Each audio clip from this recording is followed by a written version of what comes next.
Well, happy Friday, everybody. Welcome back to the Daily Six. It's another exceptionally warm mid-October afternoon. We're here by our creek in our backyard to discover what it means to live fully in the strength that God has given to us. I think you're going to be encouraged. Would you get Judges chapter 6 open? Judges chapter 6, and let's take a look at it together. Come on with me.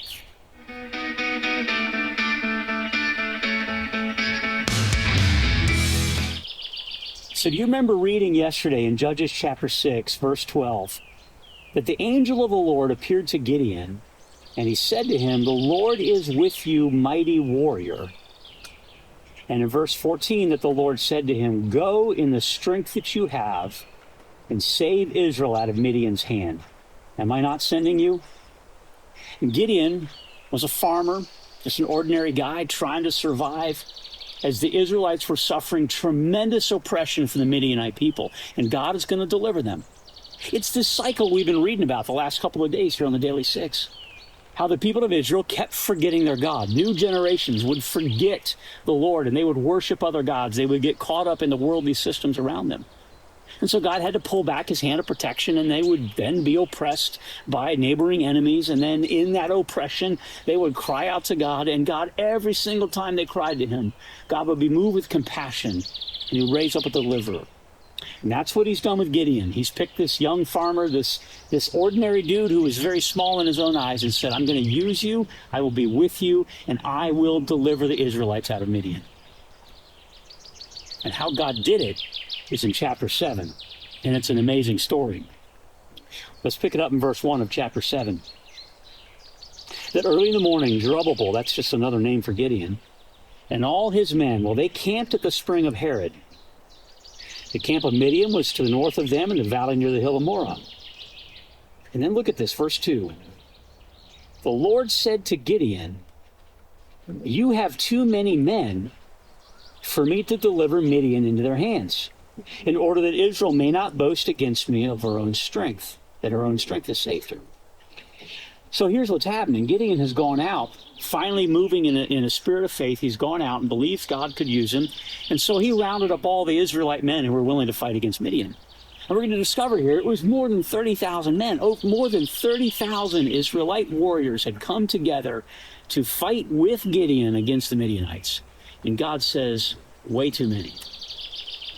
Now, you got to stop and think about this for a second. We read yesterday how the Midianites were completely swarming the land of Israel, and they had decimated the fields. There was nothing left for them to eat. And so we're really talking tens and tens of thousands of Midianites. And so Gideon raises up an army of competitive size, if you will. God says, "No, you got to trim back."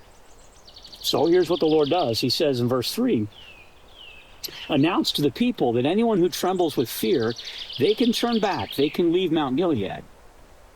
And so 22,000 men left while 10,000 remained. God says, "You send home everybody who's nervous about this battle." And 2/3 of the group left. You think, well, boy, that's a really big deal. How are we going to win against this mighty army, the Midianites, that we've been suffering under for literally years upon years? Verse 4, "But the Lord said to Gideon, there are still too many men. Take them down to the water, and I'll sift for you there." The Lord says, I will help you select. If I say this one shall go with you, he shall go. If I say this one shall not go with you, he shall not go. So Gideon took the men down to the water, down to the creek. Just a little body of water, a little creek. God says, "Get your men down there."